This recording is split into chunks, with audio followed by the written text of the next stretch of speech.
Hey everybody, Steve Ankerstar here, CEO of Ankerstar Wealth, and welcome to the Investment Advisory Board, our first one of 2025. I just want to say we had an amazing year in 2024, and hopefully so far your 2025 is going well as well. If you can see me, I'm in a hoodie. I'm in the new building. We have lots of moving and stuff, so sorry not to be a little more formal there for you. But I do want to turn it over to Mike for the majority of this meeting. If you do have questions, please put them in the chat. I will be monitoring the chat while Mike is going over the material. So again, think of your questions while you have them, and at the end, I will make sure those get teed up to him. With that, Mike, go ahead and take it away. All right. I assume everybody can see my screen. Is that correct? Let's get this going. Okay, I'll start off with our standard disclosure. This is a financial education presentation. You must do your own due diligence on anything that you hear in this presentation. More disclaimer information can be found on ankerstarwealth.com. And the opinions expressed are mine and Steve's alone. So let's start off with just a quick review on Ankerstar Wealth. I like to say our mission statement: established wealth management firm that differentiates itself through rapid response to client concerns while always striving to maximize returns in line with your risk tolerance and risk numbers. So coming into this year, a lot of risk, a lot of concern. This country could be going into a recession. The Fed's going to need to cut rates 6 times. Inflation could fall out of control. We always want to be aware of concerns. Fortunately, 2024 turned out to be a fantastic year for investing. And while there was a little bit of volatility we'll cover, we would take 2024 every year for investing. So I want to recognize some of our key partners that we work with. On the inside circle is people that Hey, we Mike, are. let me interrupt a second. I'm still seeing your main screen Okay. instead of slide let 4. let me go back here and I will share.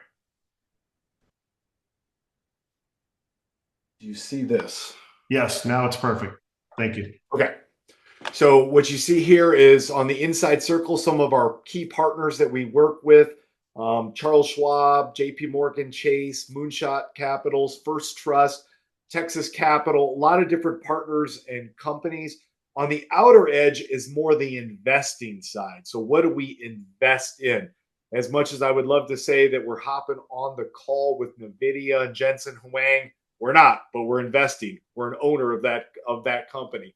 But you'll see anything ranging from Bitcoin as an investment to Blackstone to Apple to Arista to ARM, lots of different companies. So I just like to recognize those. Go to our next slide.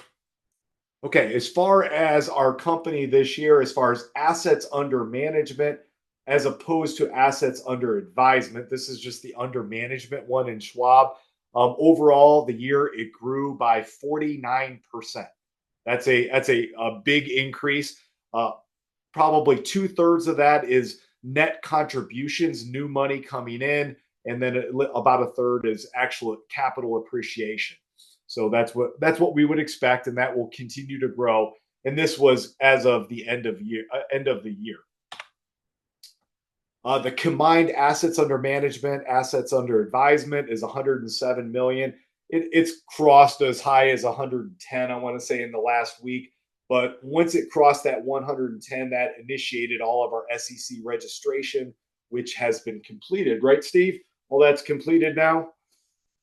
I'll just Yes, throw it that is. out there. But you can see, as far as we use Schwab to have the custodian of all the investments or most of the investments, but many individual stocks, ETFs, mutual funds are more transitioned in from other accounts. We're not actually looking to invest in mutual funds, but different bonds and some alternative investments.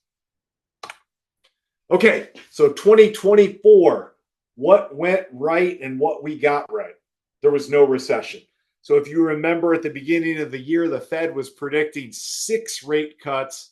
And I know Steve went out on a limb and said 0. It turned in the end, there was 3 rate cuts. So it kind of came in the middle. And so I would argue that some of those were maybe a little premature in September. They did a 50 basis point cut, which kind of jumped the gun a little. Certainly what we got right is there was no recession. We didn't like go to cash. We didn't panic. We did de-risk a little bit going into the election.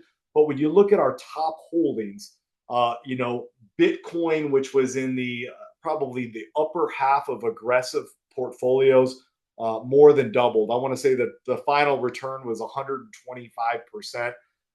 You'll take that every time. But even Apple, which at one point there was a lot of concern that Apple was declining, but it totally rebounded and hit new highs.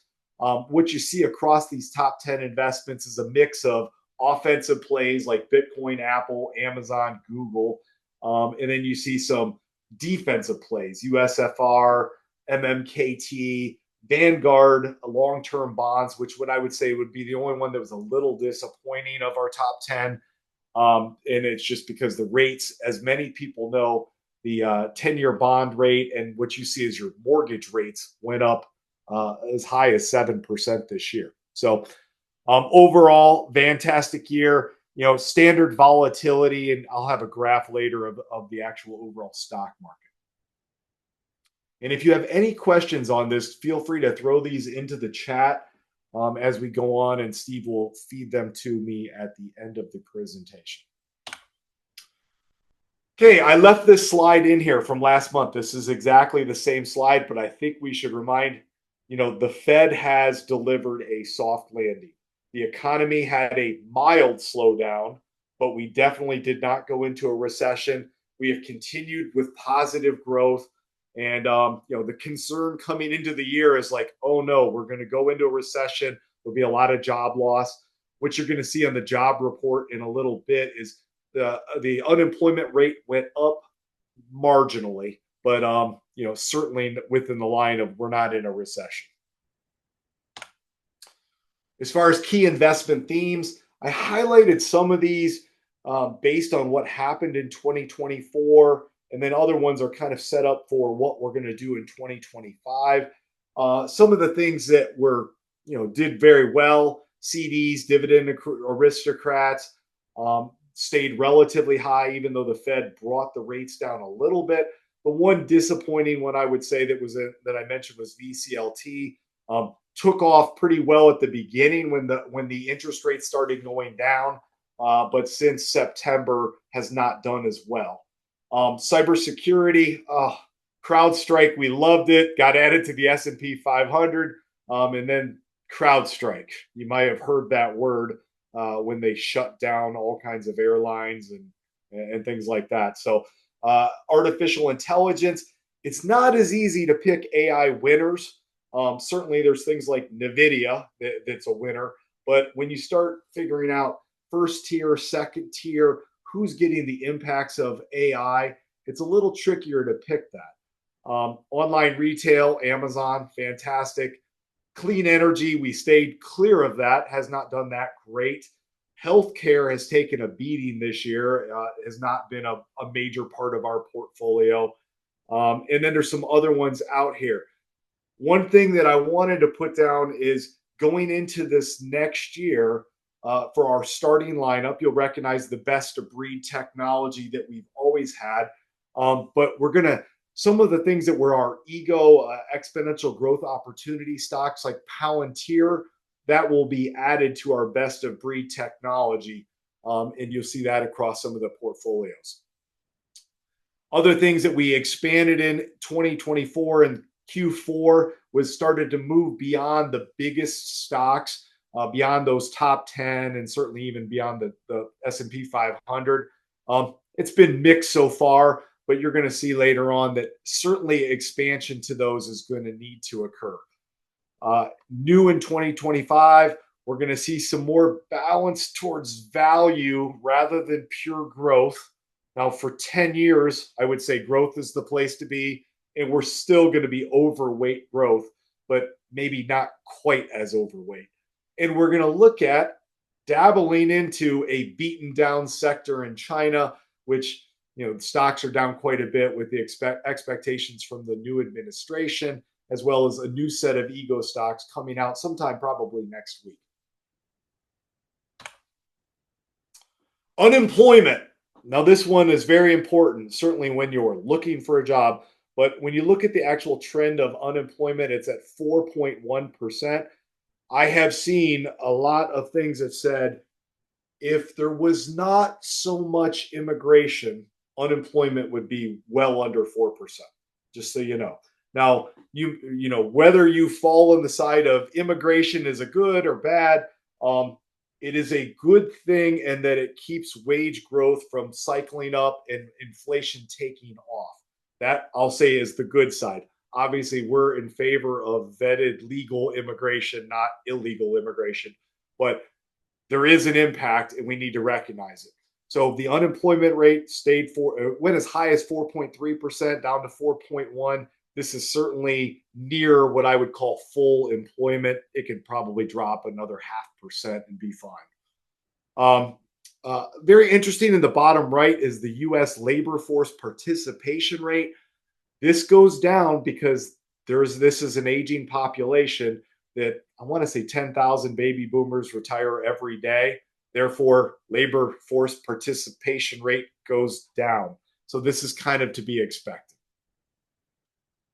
And I put down victory for the Fed is certainly looking to their two mandates are unemployment and inflation. And I gave a B plus. I said it's a report card for unemployment. We'll give it a B plus. On to the inflation side. So I'm going to give this one a B minus. The uninflation rates, the last couple days, the core CPIs come out, and that's why the stock market screamed higher yesterday. But inflation is improving, but it's a little stickier, not going down as fast as we'd like, kept up mainly by housing, auto insurance, and a few other areas. So victory, question mark, yes, it's improving slowly. And this will be a thing to watch with the new administration in relation to tariffs and deportation. So we'll see how much of that occurs in this new administration, but that could impact inflation and therefore future Fed rate cuts. And this shows you a graph of just what the components of inflation are. So, the big one that stayed high is shelter, which is that dark blue. And you can see that it hasn't, it's come down a little, but not as much. And that red, that thick red is auto insurance, which you may have known. And then the lighter blue is dining. So things like energy that took off in 2022 when inflation hit 9.1%, it's actually negative right now. So it's actually pulling the inflation rate down. So that's good news there.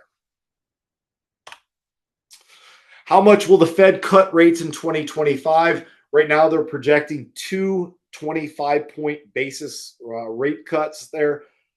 That's down from originally 100. And that's why the market sold off earlier this year, because it was kind of the concern. We're not going to get as much cheap money as we would like. And there was a market kind of temper tantrum reacting down. However, I believe this is appropriate because the economy is not slowing. So why in the world would we juice it even more? So it's down to a 50 basis point cut or 225 points this year. And we'll continue to monitor this as it goes on. But it's interesting because it projects out. And the biggest impact to this is as these rates come down, the expectation is mortgage rates, auto loans, and even credit card interest rates could come down. But mortgage is the biggest one. Here is a graph of the stock performance in 2024. The top purple line is the NASDAQ, and that kind of orange line is the S&P 500. Those are probably the two most important to look at. And nice, they're at the top too. So you can see where the dips were. There was a dip in April. There was a bigger dip in July. In fact, the NASDAQ hit a nice high and it sold off. It did not reach that high again until after the election, whereas the S&P 500 did. And then, I don't want to say it's a dip, but the market surged up when the election went nice and clean and we had a winner right away and we got certainty. it took off and then it sold off. There was no Santa Claus rally this year. Sold off at the end of December. So far in January, I say so far, but as of the last 2 days, it brought it into positive territory. So the markets are up, and that bodes well for a good year in 2025. Wall Street predictions for 2025. I put this out here to show you how consistent most people predict. 12%. It'd be really easy just to kind of fit in with everybody else and say 12%. However, what I'm going to say is it's going to be more of an 8 to 10%. And I'm just being realistic. The price of stocks, and especially the price of the top 10 stocks, the PE ratio is very high. Earnings are going to need to increase, and I'm not sure they're going to increase enough to justify a 12% increase, but we do expect the earnings and stock gains to broaden out to the rest of the market beyond those top 10. If it doesn't, it's going to be a very thin rally. Now, the good news is most portfolios that we have that are in stocks, you do have a good chunk of the top 10 stocks. So you do get to ride with that, but we are looking at places to broaden that out. And I did put down gains are in the forecast, but not like 2023 and 2024. So election year volatility, we saw the surges around November with concern in the stock market prior to the election, and obviously a relief after the election. This is where we're at just prior to the inauguration next week. And you can kind of see that, normal volatility will continue on. So I would say, we were prepared for a lot of volatility, but it just didn't seem as bad as we might have thought going into the election. It seemed pretty smooth to me. You might be wondering what happens when the Republicans sweep, and that is the graph that I'm showing here over the last 70 some years. When you have a Republican president, Republican Congress, the average return is an 11.7%. Hey, maybe that's why everybody picked 12% is what they expect this year. You can just see the different scenarios, but overall very positive. Wouldn't be surprised if 2 years from now we have a divided Congress, but we'll see where that goes and what gets accomplished this year. Money market continues, dollars out there at 6.5 trillion sitting on the sidelines. And when I say sitting on the sidelines, they're earning 5.16% if they were in a USFR, somewhere 4.5%, 5%. But that percentage they are earning will decline as the Fed cuts rates. And as it declines, there's going to be a temptation, I hope, to put some money back into the market. $6.5 trillion sitting out there. Now, some of this is very appropriate because an age-based portfolio, you're going to have a mix of conservative assets, and those would be money market dollars. It's one of our top 10 holdings too. So there is an appropriate amount. It's not zero here, but it's still higher than you'd expect. And as the rates come down, that could swing back in and affect the markets. This slide is very important. So the opportunities beyond the Mag 7. And I call it the top 10 because you could add Broadcom and Eli Lilly in there as well, and Berkshire Hathaway. But those top stocks have earned the lion's share of the returns in 23 and 24. You can see in 23, it was 63% of the returns, and 24 was 55%. That's a lot of work for 7 stocks or 10 stocks to do. We expect this to broaden out. It needs to broaden out. And in the upper right, you can see the actual earnings growth. And the green is that Mag 7. So you can see it's certainly higher, but you can see the rest, the other 493 stocks in the S&P 500, that it's going to grow more rapidly than the Mag 7. And that's where we want to flex and take advantage of some opportunities rather than just sitting strictly in those top stocks. This graph will show you another reason why you want to move beyond just the Mag 7. This is the percentage of S&P 500 that outperformed the index. And if you look, the last 2 years, it's only been 27 and 28%. That's only 28% of the stocks in the S&P 500 outperformed it. So they're pulling it up. And if you look at the last time that you saw it this low was in 1998 and 99. And what you saw after that is the next 6 years, it shifted and it was everybody else. Now, we don't know yet. And if you look at whatever, 7 of the last 8 years, 6 of the last 9, it's been mostly just a few stocks pulling it up, a smaller percentage. We just don't know when that shift's going to occur, when it's going to broaden out. But we do believe it's good. It has to broaden out at some point. Mortgage rates. And this is the one disadvantage. If there's anything you could change in 2024, we want mortgage rates to go down just for the overall country. 30-year mortgage rate is 6.93%. You can see it started to drop in September. That was the little dip down before it went right back up again. And the housing prices is the bottom graph. It's continued to rise, but what we're seeing is less inventory coming out there because people simply are not selling.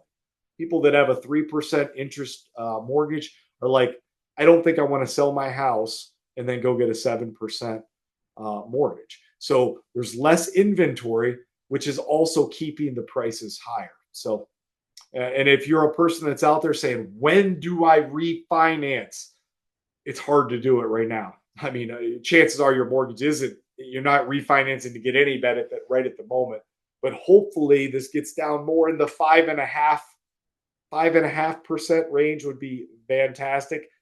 You're not going to see 3%. So that was a 15-year kind of a strange thing. It's just not coming back for a long time that I know of. So forecast, the 2024 year in review. Overall, excellent returns, 25% for the S&P 500, 29% for the NASDAQ, though driven mostly by the Mag 7. Bitcoin up 125% in 2024 with expectations that it could double again this year. Disappointing, the long-term bonds declined, which impacted VCLT. The recession never materialized. When I look at the different models by our different risk levels, we beat our benchmarks about 75% of the time. Definitely in the more aggressive, higher risk, we did better in performance. And that was mainly due to the VCLT pulling us down in some of the lower risk. Volatility dips in July, September provided entry points. So, those of you that look at these volatile times and you're like, oh, I got some concerns when the market sells off 5%. I hear you, but that also gives new clients a chance to maybe buy some things on sale or you to actually shift some dollars into some different investments. As far as our forecast, the Fed's saying 2 rate cuts. I put down my forecast as really only 1 rate cut. I certainly don't think it's going to be in this January meeting here in a couple of weeks, but I believe there'll probably be 1 rate cut. It'll get pushed back. Definitely concern of inflation based on tariffs. Mortgage rates, will continue to go down as the rates are cut. As far as GDP projections, I do not predict we're going to go into a recession, so it'll stay over 2%. And then finally, as far as volatility, I would certainly expect we're going to have some volatile events this year, geopolitical risks that we're not aware of. And then as far as Trump policies, stay tuned. I do believe that a lot of the, tariffs and mass deportation, a lot of this is talk during election. How many times do you hear in an election things that are promised but never delivered? A lot. Will some of this be delivered at some way? Yes, but not on an extreme basis. And that will cause the U.S. economy to do very well. And then overall, returns of 25% each year are unlikely. We've had it 2 years in a row. I'm just going to say it's unlikely to get it 3 years in a row. So with that, I will turn it over to see if he can bring in any questions that came in. Yeah, you bet. Thanks, Mike, for covering all that. A lot of information in record time, 25 minutes. So good work. There are some questions that came in, some of which you covered. So I'll add some of my own thoughts. One of them was, what do you expect the Fed to do in 2025 regarding rate cuts? You mentioned either one or two. I think this is probably the most difficult to predict, in my opinion, just because if you picture kind of the hill and the ball analogy, where the ball's either on one side or the other side of the hill, and it's easy to predict when it's on one of the sides of the hills, and then you get it right to the top, and it's kind of tough to see where things are going to go from there. So I don't know, and unfortunately, I think the Fed is probably going to not know a lot either. So they're probably not going to do a whole lot, and that may spook the markets. They meet every 6 weeks, so each time the world's going to want a definitive call, and I think it's going to be a little nebulous this year, which may cause some anxiety in the market, if you will. I think it'll be short term, but it'll cause some anxiety off of what Chairman Powell says. And then you kind of alluded to it, Mike. Summarize your thoughts again on what sort of effect. The question is, what sort of effect do you anticipate Trump and the red wave will have on the markets? Well, I mean, some good news. Certainly some good news will be the extension of the Trump tax cuts from 2017. I hope they come all get aligned on that. That is very important. If that was to sunset, I think that would impact the markets negatively. I'm already seeing certain Republican factions, come together and say we need to increase I can't really call it the SALT, but the local taxes up from 10,000 to 20,000, things like that. I'm sure it will be contentious to get it across the finish line, but that's very important.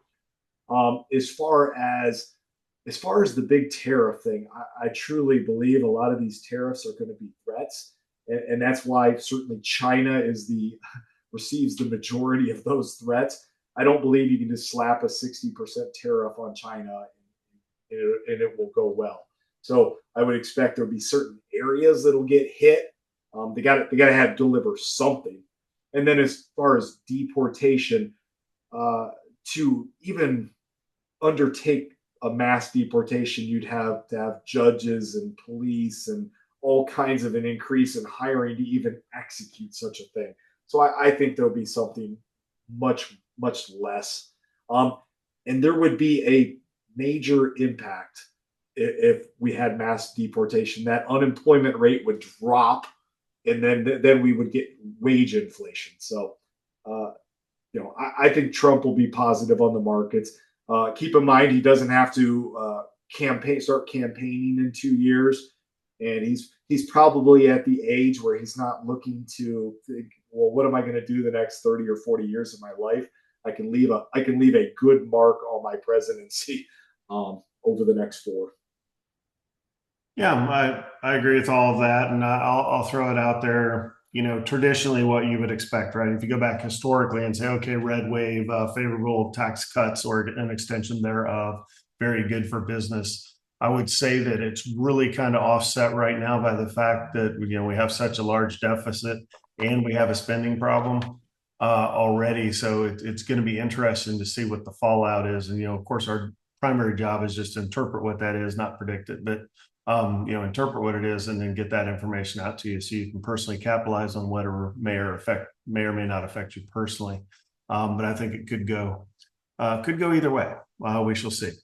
Mike talked about predictions. I put in the chat, I'll have a comment on predictions. Those are, whenever you see folks predicting that 12%, they're just predicting the annual return of the market. So I think that's a lot of people go into job preservation mode. You can't ever be fired for predicting the average. I just think that's kind of funny. Mike mentioned that, elections come up fast, right? So the midterms, probably a split government. And then I added on probably a blue wave next election. Again, that's my opinion, not Mike's. necessarily. But I do think even if, Trump is so hated as an individual that I think regardless whether he does an amazing job this time in office or not, I think things will swing heavily to the other way. So whoever gets put forth as the Democratic nominee will get elected at the next general election. That's just my opinion.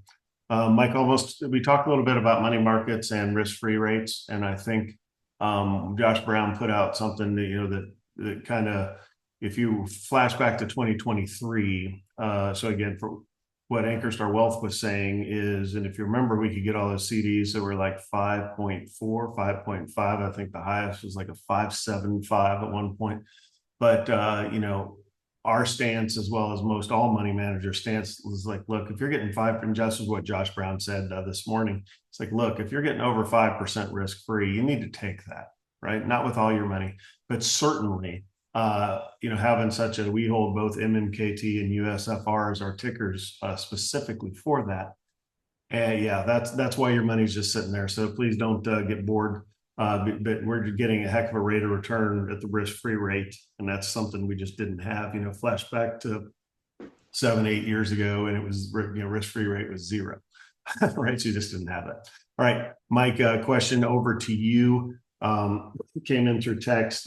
What are some things that you think could cause a market crash in 2025?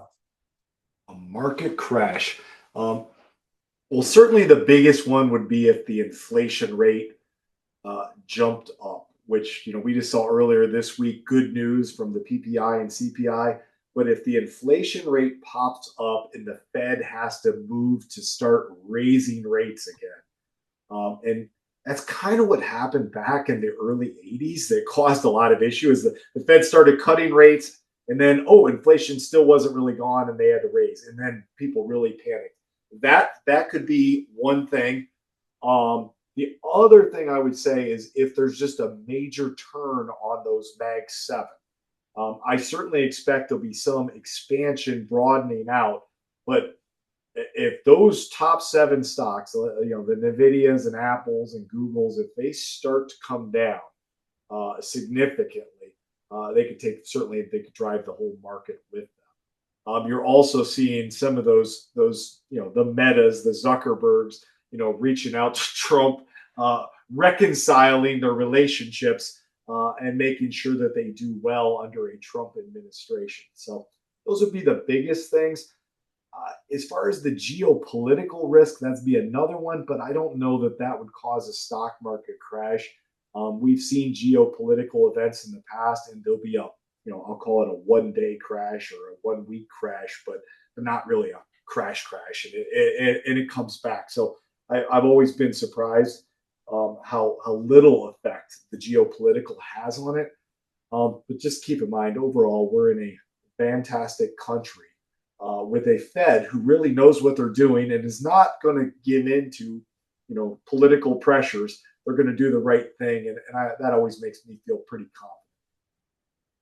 Yeah, I'd agree with all those, Mike. I also, geopolitically, one would think it's going to look more like Trump's first term, where the world just kind of chilled out for a few years before starting some stuff up. So I think you're right. That's not going to be much of a factor other than headline risk on a day-to-day basis. Some notes. I had the benefit of seeing the question 10 minutes before you did, so I made some notes. An assassination. Not just an attempt, we've already seen that, right? But a true assassination where he's laying in a casket. That's always a big deal, no matter whether you support the individual or not. That I think would cause significant concern, and then Vance, obviously would take over as president. A little bit on the younger side, less vetted. So I think the markets, again, they like certainty, right? So that would cause a lot of uncertainty. So it's not really judgment against Vance himself, but just a period of change. And then certainly if, this was, a double assassination scenario where they take out the top 2, take out the whole ticket, that would be a crazy type of event that would cause the markets to have a significant impact there. So And the last one I would bring up is the housing thing. It's kind of being delayed, right? Everybody's kind of sitting. If you have a good rate, you're sitting on it. If you don't have a good rate, you're not sitting on. You don't. If you want to buy, you want to move or whatever, you're kind of against that. I'm going to wait for rates to go down. I think eventually that comes to a head, and I think it's probably completely unpredictable to when it does. But when it does, we all seen what happens when the housing market takes a turn for the worse. It can bring everything down with it. So that was just some thoughts I had. And the last one came into the chat. It was to me, Steve, provide any insight you received from Bitcoin leadership you've met with recently. I haven't met with anybody in the fourth quarter, but certainly going back to third quarter and then earlier this year, where I was meeting with these folks as much as I could. Specifically, Rick Edelman has always been very gracious and taken a meeting with me, and largely was the one who turned me on to Bitcoin in June of 22. And then Matt Hogan from Bitwise and Ryan and his team here locally will answer any questions that we have, and we'll have them out at the building here in February. We'll get some dates out to you soon, so if you're local, you can come out and hear it from the experts themselves. But I will say this, and is everybody's like, where can Bitcoin go? How high can it go? I think you see predictions all over the place, and one thing that it's just I predicted it'll double, so just above 200K sometime in 2025 is my own personal prediction. My personal feeling is that it's actually going to be even higher than that. But if we do have kind of the year that this seems like everything's set up for another 10 to 20% year in the market, it's kind of that perfect setup. So if things go perfectly, I think Bitcoin is held back. I think Bitcoin will really take off if things don't go perfectly and we start seeing some anxiety in the markets or some significant volatility, or we pass like the mother of all job cuts, which just causes more of our problem with debt and some of the other reasons that our people are invested in Bitcoin. But really, with the leadership, you're not, Joel didn't ask my opinion. He asked what the leadership is saying. And they said it's really the mass adoption of Bitcoin that is really going to move the needle. So it's not the fact that, Ankerstar Wealth is loading up. It's the fact that Wisconsin was already in it. And then Mike published another state today. You can throw it in there if you think of it, Mike. Michigan, okay, is holding Bitcoin as states. Oklahoma, has put a bill out to start a strategic Bitcoin reserve. Texas has in the past. Pennsylvania has. So there's kind of this widespread adoption at the institutional level. And institutions are like the Titanic, right? They just don't move very quickly. Where we were able to be nimble in 22 and 23. And then, of course, it was a year off. 23 was when we moved in, not 22, but 23 and 24, and allowed for a lot of outsized gains there. Is the institutions can't move as fast as we did. They just don't.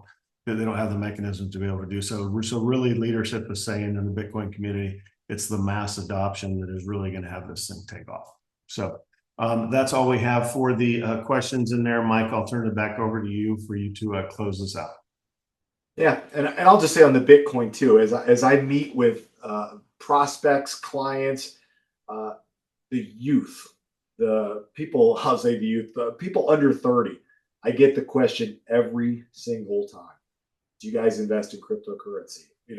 And I say, yes, we invest in Bitcoin because of the long-term thesis. No, we do not gamble with all the other thousands of things out there.